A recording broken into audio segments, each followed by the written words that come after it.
디도서 2장 9절과 10절 말씀을 본문으로 해서요, 하나님의 교훈을 빛나게 하려 함이라, 하나님의 교훈을 빛나게 하려 함이라 라는 제목으로 말씀을 나누도록 하겠습니다.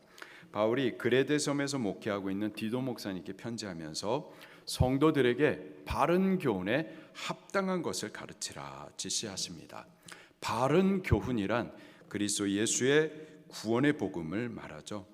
바른 교훈에 합당한 것이란 그리스도 예수의 구원의 복음을 믿어 구원 얻은 성도가 행할 합당한 삶을 말합니다. 예수 그리스도를 구주로 영접하여 구원 얻은 우리는 하나님의 백성입니다. 구별된 거룩한 성도이죠. 더 이상 옛생활, 옛사람으로 살 수 없습니다. 성도로서의 구별된 삶이 있어요. 하나님의 백성으로서의 합당한 삶이 있습니다. 바른 교훈에 합당한 삶이 무엇인지 우리 배우고 또 그렇게 살기를 힘쓰셔야만 하는 거죠. 성도들 중에 늙은 남자들은 교회 어른으로서 절제하고 경건하고 신중하고 온전함을 따라 행하셔야만 하는 겁니다. 또 교회 안에 늙은 여자들도 그와 같이 행하되 소극적으로는 모함하는 일, 또 술 먹는 일 해서는 안 되고요. 적극적으로는 젊은 여자들에게 선한 것, 곧 바른 신앙을 가르치시는 어른들이 되셔야만 하겠습니다. 교회 안에 젊은 여자들은 첫째로 남편과 자녀를 사랑하고, 둘째로 신중하고, 셋째로 남편 아닌 다른 남자에 대해서는 일체 순전해야 하고, 넷째로 주를 위해 복음의 일들을 하듯 주를 위해 또 가정의 일을 잘 하셔야만 하는 거죠. 다섯 번째, 선함, 곧 친절하셔야 되고요. 마지막으로 남편을 머리로 존중하며 또 복종하셔야만 하겠습니다. 마지막으로 교회 안에 있는 젊은 남자들은 아내를 사랑하되 그리스도 예수님께서 교회를 사랑하사 교회를 위해서 자기를 희생하신 것처럼 희생적으로 사랑하셔야만 하고요. 또 자녀들에게는 그리스도의 교훈과 훈계로 양육하셔야만 하는 겁니다. 또 신중하여서 욱 하는 거 해서는 안 되고요. 남녀관계에 있어서도 순전하셔야만 하는 거죠.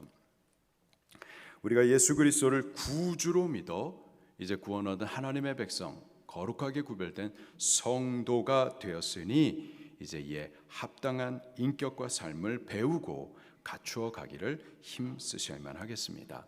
우리가 예수님 믿고 구원 받았어요. 구원 받았다고 그래가지고 이게 저절로 변화되는 것이 아니고요.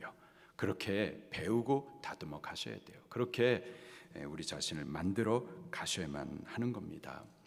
계속해서 오늘 본문에서 바울은요, 이제 성도의 합당한 삶을 교회 안에서 또 가정에서 이 범주를 더 넘어서 이제는 사회에서, 특별히 그리스도인 직원으로서 직장에서 행할 합당한 것에 대해서 또 가르쳐 주십니다. 우리가 성도인데 교회 안에서만 성도가 아니죠. 사회에서도 구별된 하나님의 성도인 겁니다. 교회 안에서만 우리 신앙생활하는 것이 아니고요, 직장에서도 성도로서 합당한 삶을 이어가야만 하겠습니다. 9절 말씀을 함께 읽겠습니다. 시작. 종들은 자기 상전들에게 범사에 순종하여 기쁘게 하고 거슬러 말하지 말며. 종, 헬라식 발음으로는 둘로스, 한국말로 다시 번역하면 노예를 말합니다. 바울 당시에는 노예 제도가 있었어요. 당시의 노예는 인격이 아닙니다. 주인의 재산이에요. 인권, 인간 존엄, 종들에게는, 노예에게는 그런 건 없습니다. 그냥 물건처럼 사고 팔 수가 있었고요. 늙거나 병들었으면 망가진 물건처럼 버리거나 그렇게 또 죽이기도 했었습니다. 미국에서도 노예 제도가 있었었죠. 우리나라도 개화기 이전까지는 양반이 있었고 평민이 있었고 또 노예가 있는 등 신분의 구분이 분명히 있었습니다. 올해 우리 수지 방주교회가요, 네팔 선교를 계획을 하고 있는데요. 우리 교회가 일본의 류가사키 은혜교회를 파송했고 또 태국의 시라차 방주교회를 세웠습니다. 그 외에도 여러 나라 여러 민족을 방문을 했었었죠. 그 중에서 불교 나라도 있었고 이슬람 국가도 있었고 공산주의 나라도 있었습니다. 이번에 갈 네팔은요, 힌두교 국가예요. 또 다른 영적 권세고 새로운 도전입니다. 우리 방주교회가 그 지경이 계속해서 넓어지는 줄로 믿습니다. 근데 그 네팔도요, 이 힌두 국가로서 카스트라고 하는 신분 제도가 있어요. 그리고 거기에서도 노예 계층이 있습니다. 인간을 노예화하는 거, 이건 나쁜 겁니다. 노예제도 나쁜 제도예요. 자, 그런데 바울은요, 인간의 이러한 불의한 제도에 대해서 말하는 것이 아니고요, 이런 인간의 불의한 제도에 대해서 저항하고 또 사람들을 선동하여 일으키고 또 그것을 바꾸기 위해서 투쟁하라고 가르치는 것이 아니고요, 9절에 뭐라고 말하느냐? 종들은 자기 상전들에게 범사에 순종하라. 철저한 순종을 가르치십니다. 바울 서신 전체적으로 다 그래요. 로마서 13장 1절에 보면은 각 사람은 위에 있는 권세들에게 굴복하라. 권세는 하나님께로 나지 않음이 없나니 모든 권세는 다 하나님의 정하신 바라. 바울이 로마서를 쓸 당시 로마의 권세는 네로 황제였었습니다. 최악의 폭군이었어요. 기독교인들을 잡아 온갖 잔인한 방법으로 살해하고 박해했던 자였습니다. 그럼에도 불구하고 바울은요, 그에게 주어진 그 권세가 하나님의 정하신 바다라고 말하고 있어요. 그리고 그 권세에 대해서 복종하라, 거스르지 말라라고 가르쳐 주십니다. 바울만이 아니고요, 베드로 사도 역시 그것이 선하든 악하든 인간의 모든 제도에 대해서는 순복하라 가르쳐 주십니다. 베드로전서 2장 13절, 14절, 18절에 인간의 세운 모든 제도를 주를 위하여 순복하되 혹은 위에 있는 왕이나 혹은 악행하는 자를 징벌하고 선행하는 자를 포상하기 위해서 그의 보낸 방백에게 하라. 인간의 제도, 세운 권위, 질서, 법체제, 그 순복하라, 주를 위해서. 그리고 또 주인에 대해서도 우리 직장에서 사장님에 대해서 또 이렇게 가르쳐 순복하라 가르쳐 주십니다. 베드로전서 2장 18절에 종들아 사원들아 직원들아 범사에 두려워함으로 주인들에게 순복하되 선하고 관용하는 자들에게만 아니라 까다로운 자들에게도 그리하라. 기독교는요, 불평등한 신분과 지위, 불합리한 사회 제도 구조에 대해서 항거하고 그것을 바꾸기 위하여서 투쟁하고 혁명하는 그런 세력 집단이 아닙니다. 성경은 불의한 인간 제도에 대해서 그 제도 자체에 대해서 말하기보다는 부르심 받은 각 사람, 그 각 사람의 지위와 신분에서 복음을 받은 대로 이제 복음에 합당한 삶이 무엇인지를 배우고 그대로 살도록 가르쳤어요. 종의 신분에 있었다가 예수님을 믿었습니다. 그러면 종으로서, 또 자유자면 자유자로서, 사장님이면 사장님이었을 때 예수님 믿었으면 그 사장님으로서 그 자리에서 각각의 부르심을 받은 그 자리에서 그 신분과 처지 가운데서 하나님의 사람으로 거룩한 삶을 살라고 가르치십니다. 고린도전서 7장 20절부터 24절에 각 사람이 부르심을 받은 그 부르심대로 지내라.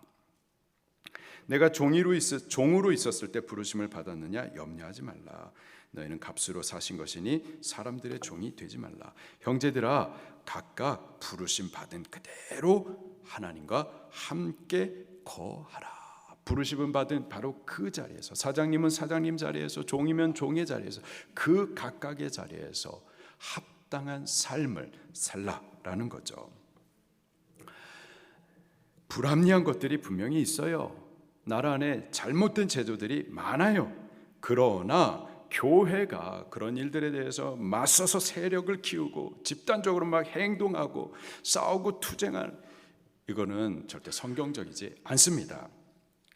예수님은 가난한 자들에 대해서 말씀을 많이 하셨지만 가난한 자 때문에 사회 제도를 바꾸고자 사람들을 막 선동하여 모아서는 기득권 세력들, 부자들, 그들에 대해서 맞서 싸우는 일 하신 적이 없어요. 가난한 자 있으면 가서 도우면 되는 거지, 기득권에 대해서, 부자들에 대해서 분노를 조장하고 사회제도와 체제를 전복시키려고 하는 등 사회운동하는 거, 그거 교회 아닙니다.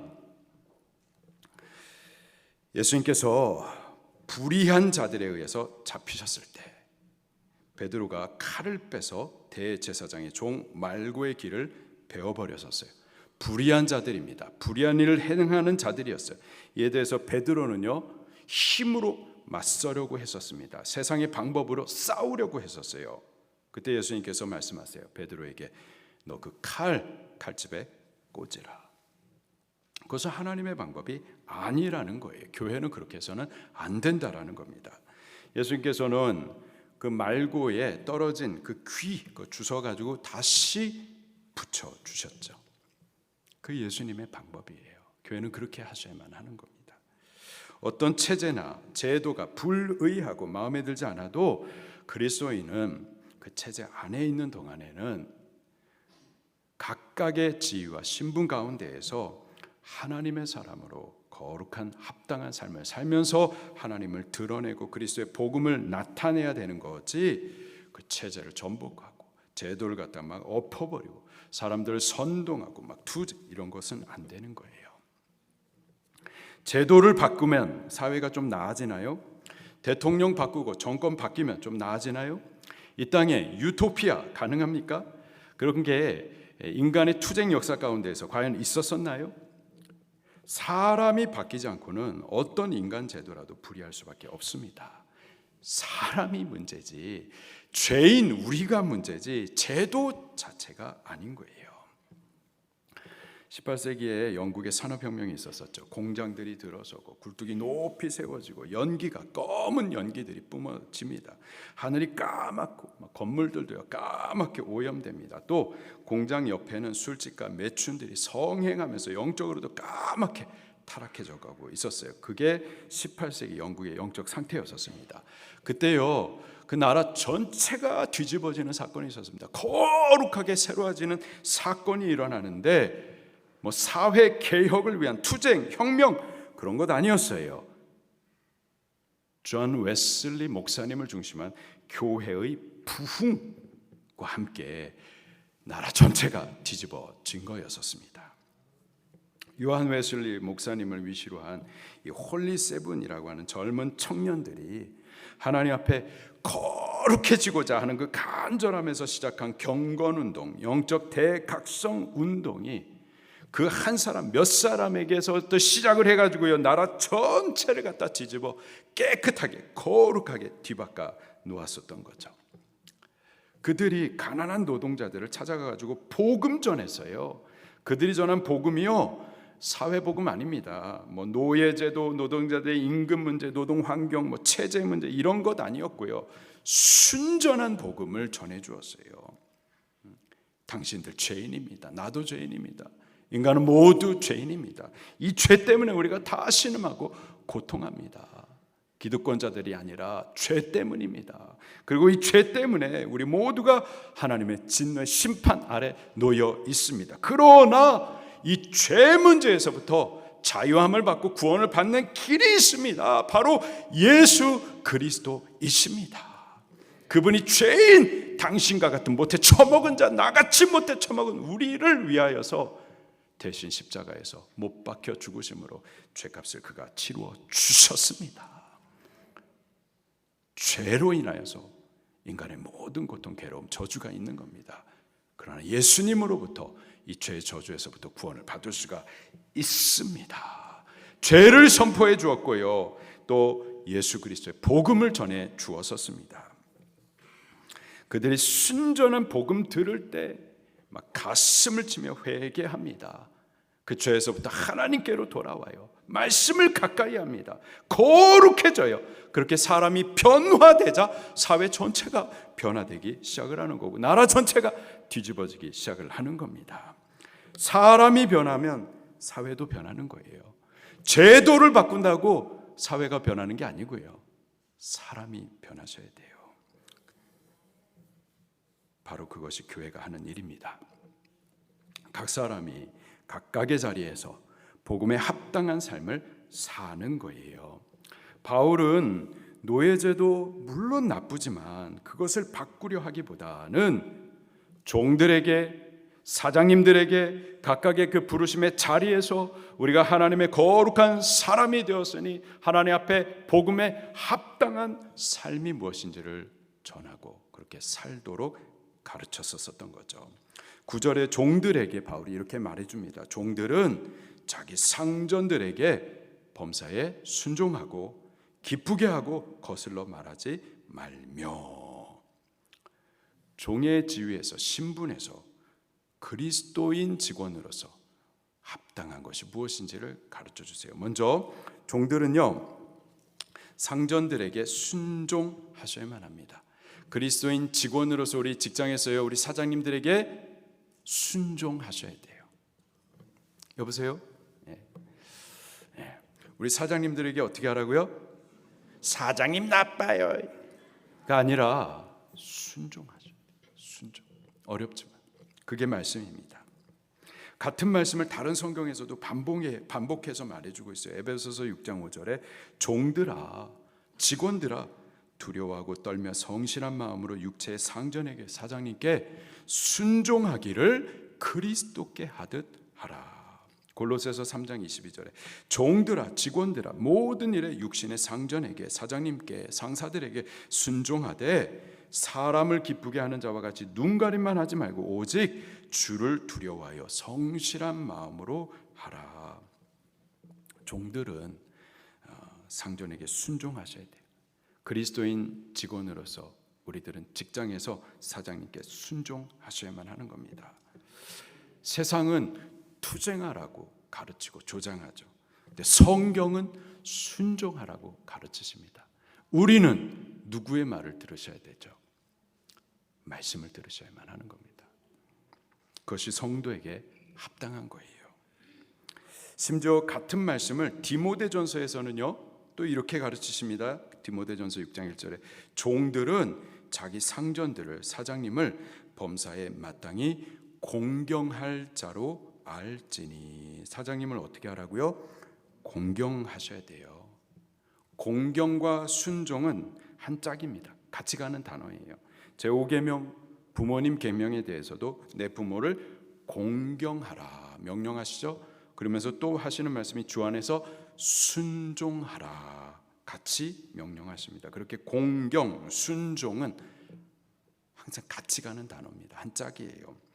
우리가 우리 교회에서 하나님을 향해서 성도로서 하나님을 경외하여 그분을 순종하는 것처럼, 우리 가정에서 부모님을 마음으로 공경하여 몸으로 순종하는 것처럼, 우리 직장에서도 우리 사장님에 대해서 마음으로 공경하고 또 순종하셔야만 하는 겁니다. 그게 그리스도인 직원으로서 직장에서 우리 사장님에 대할 때 합당한 거예요. 우리가 그렇게 해야 될 이유를 디모데전서에서는 이렇게 말씀하십니다. 디모데전서 6장 1절에 종들은 자기 상전들을 범사에 마땅히 공경할 자로 알지니, 이는 우리가 그렇게 해야 되는 그 이유는 하나님의 이름과 교훈으로 비방을 받지 않게 하려 함이라. 비방을 받지 않게 하려고. 오늘 본문 디도서에서는요, 더 적극적인 이유를 말씀해 주시는데, 디도서 2장 10절 마지막에 보니까 이는, 우리가 그렇게 해야 되는 그 이유는 범사에 우리 구주 하나님의 교훈을 빛나게 하려 함이라. 우리가 바른 교훈에 합당히 행하여서요, 직장에서 우리 사장님에 대해서 공경하고 순종할 때 우리의 행위를 통하여서 하나님의 교훈이 빛이 나게 된다라는 거예요. 우리의 행위를 통하여서 하나님은 영광을 받으시고 하나님의 교훈은 빛으로 드러나는 거예요. 야, 김대리는 뭔가 좀 달라. 다른 직원들에 비해서 달라. 성실해, 정직해, 신실해. 우리 홍 부장님은 다른 부장님하고 달라. 뭘까? 뭐가 다른 걸까? 예수님 믿는 분이셨구나. 방주교회를 나가시는구나. 역시 예수님 믿는 사람들은 좀 달라. 방주교인들은 좀 달라. 그렇게 하나님의 이름이 영광 받으시고 하나님의 교훈이 세상 가운데서도 그렇게 빛나게 되는 거죠. 우리 이번 한 주간 동안에 우리 직장에서 그리스도인 직원으로서 말씀에 합당히 행하여 우리 사장님들에 대해서 순종하십시다. 마음으로 공경하십시다. 그래서 하나님의 복음을 빛나게 해드리십시다. 두 번째로 종들은 사장님을 기쁘시게 해드려야 돼요. 기쁘시게. 여기 기쁘게 한다 헬라 발음으로 euarestus, 이 단어는 본래 하나님과 성도의 관계 안에서 성도가 하나님 앞에 마땅히 올려드려야 할 것을 가르칠 때 사용하는 단어예요. 하나님과 성도의 관계 가운데서 성도가 하나님 앞에 마땅히 올려드려야 될 것에 대해서 가르치시는 단어입니다. 에베소서 5장 10절에 주를 기쁘시게 할 것이 무엇인가 시험하여 보라. 성도와 하나님과의 관계에 있어서 성도는 하나님의 종으로서 우리의 주인 되신 하나님 그분을 기쁘시게 하는 것이 마땅하고요, 기쁘시게 하기 위해서 어떻게 해야 될지를 찾아보라라는 거예요. 로마서 14장 18절에 이로써 그리스도를 섬기는 자는 하나님을 기쁘시게 하며, 고린도후서 5장 9절에 그런즉 우리는 몸으로 있든 떠나 있든 주를 기쁘시게 하는 자가 되기를 힘쓰노라. 성도는 하나님의 종으로서 마땅히 우리의 주인 되신 하나님을 기쁘시게 해드려야만 하는 거예요.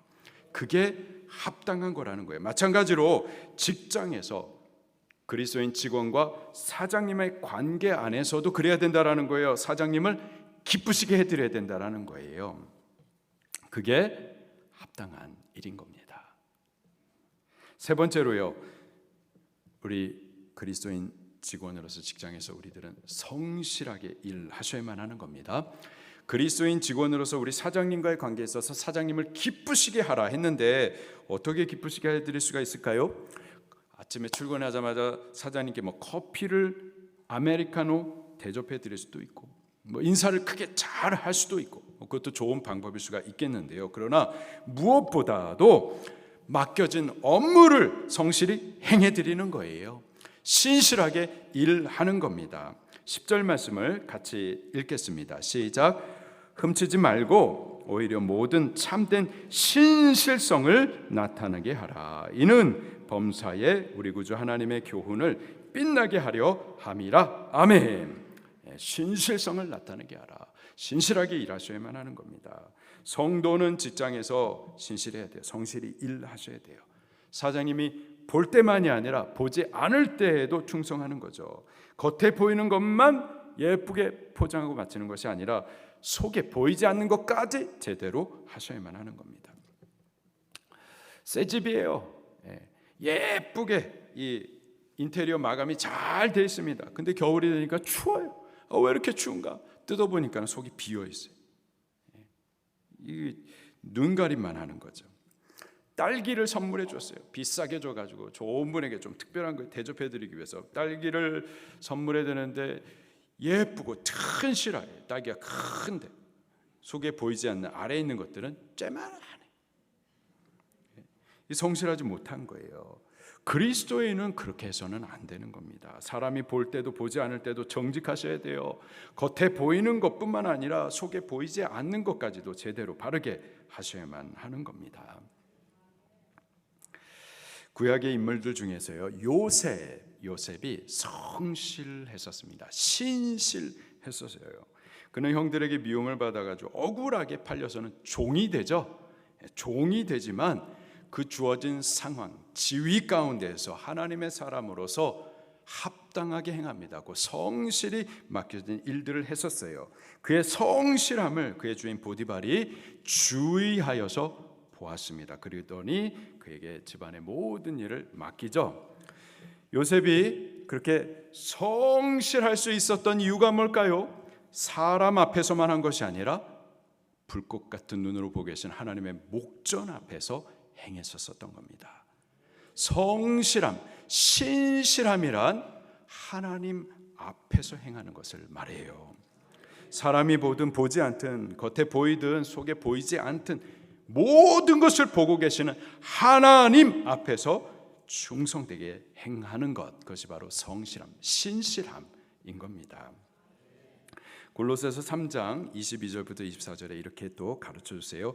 종들아 모든 일에 육신의 상전에게 순종하되 사람을 기쁘게 하는 자와 같이 눈가림만 하지 말고 오직 주를 두려워하여 모든 것을 보고 계시는 하나님, 그분의 목전 앞에서 두려워하여 성실한 마음으로 하라.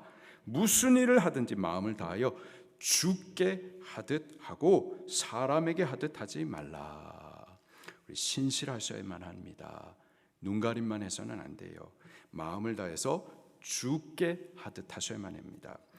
자, 그 다음에 아주 놀라운 말씀이 그 다음 절에 이어지는데요. 24절에 잘 들어보세요.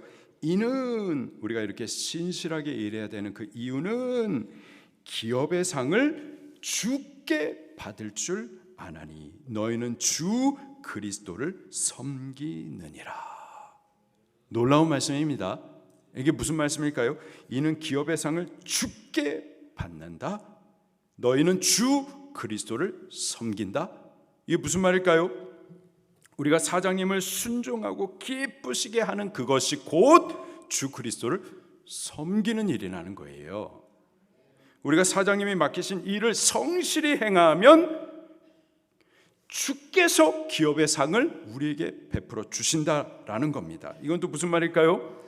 직장 일을 하나님의 일로 받아서 행하는 거예요. 사장님을 하나님이 세우신 분으로 여겨 섬기는 겁니다. 그러는 동안 사장님 순종하는 것이 곧 그리스도 주를 섬기는 일이 되는 거고, 사장님 맡기신 일 행하는 것이 곧 주의 일 행하는 것이 되고, 이 모든 것 후에 주께서 기업의 상을 우리에게 베풀어 주신다라는 겁니다. 하나님께서 갚아주시는 거예요. 육신의 사장님도 갚아주시겠지만 하나님께서 갚아주신다라는 겁니다. 그리스도인 직원은요, 직장에서 사장님께 공경하고 순종하셔야 돼요. 기쁘시게 해드려야 돼요. 성실히 신실히 일하셔야만 하는 겁니다. 그것이 성도로서, 우리가 사회에서, 직장에서, 직원으로서 합당히 행하는 것들인 거죠. 우리가 저녁 예배 때마다 주기도문으로 예배를 마칩니다. 주기도문, 주께서 가르쳐 주신 기도를 따라서 우리가 기도를 해요. 그 주기도문의 첫 번째 간구가 뭐죠? 하나님의 이름이 거룩히 여김을 받으시오며. 세 가지 의미입니다. 첫 번째로는 찬양의 의미가 있어요. 이런 표현인 겁니다. 하나님, 당신의 이름이 어찌 그리 거룩하십니까? 온 땅에 주의 이름이 충만합니다 라고 고백하고 찬송하고 높이는 의미가 있는 거예요. 그런가 하면 두 번째로 하나님의 이름이 거룩히 여김을 받으시오며, 이 말은 주의 그 거룩한 이름이 나로 인해 가리워지지 않게 하시옵소서. 나의 거룩하지 못한 행위로 인해 하나님의 이름이 욕먹지 않게 하시옵소서라는 소극적인 간구입니다. 세상은 우리를 통해서 하나님을 봅니다. 때문에 우리가 바르게 행하지 못하면 세상이 하나님을 오해하게 되어 있어요. 우리가 행위를 거룩하게 못하면 하나님의 거룩함이 가려지게 되는 거죠. 그렇게 되지 않도록 간구하는 거예요. 마지막으로는요, 그와 반대로 적극적인 기도입니다. 하나님의 이름이 거룩히 여김을 받으시오며, 적극적인 기도, 무슨 뜻이냐면은 주의 이름이 나를 통하여서 거룩하게 영광스럽게 드러나게 하옵소서라는 기도인 거예요. 나를 통해서, 나의 행위를 통해서 하나님의 거룩하심과 선하심이 이 세상 가운데 빛나게 되게 하옵소서라는 기도인 거죠. 오늘 본문의 바울이 하나님의 이름이 나를 통해서 빛나게 어떻게 할 수 있는지 그 방법을 가르쳐주고 있는 겁니다. 어떻게 하는 거냐? 성도가 교회 안에서뿐만이 아니라 이 세상 가운데서, 사회에서, 직장에서 그리스도인으로서 합당하게 살면 된다라는 거예요. 직장에서 그리스도인 직원으로서 사장님을 순종하는 겁니다. 기쁘시게 해드리는 거예요. 성실히 일하는 거예요. 그럴 때 우리의 행위를 통하여서 하나님의 이름이 영광을 받으시게 되는 거고, 하나님의 교훈이 빛나게 되는 겁니다. 우리는 예수 그리스도 그 구원의 복음을 믿고 구원 얻은 하나님의 백성, 거룩하게 구별된 성도입니다. 교회에서뿐만 아니라 가정에서뿐만 아니라 우리 사회에서, 직장에서도 마찬가지예요. 성도로서의 우리의 정체성을 기억하시면서 하나님의 교훈을 빛나게 하고자 하는 그 목적을 가지고 이번 한 주간 동안에 우리를 보내신 직장에서 합당하게 살기를 힘써 보시기를 예수님 이름으로 축원합니다. 말씀 붙들고 통성으로 기도하시겠습니다.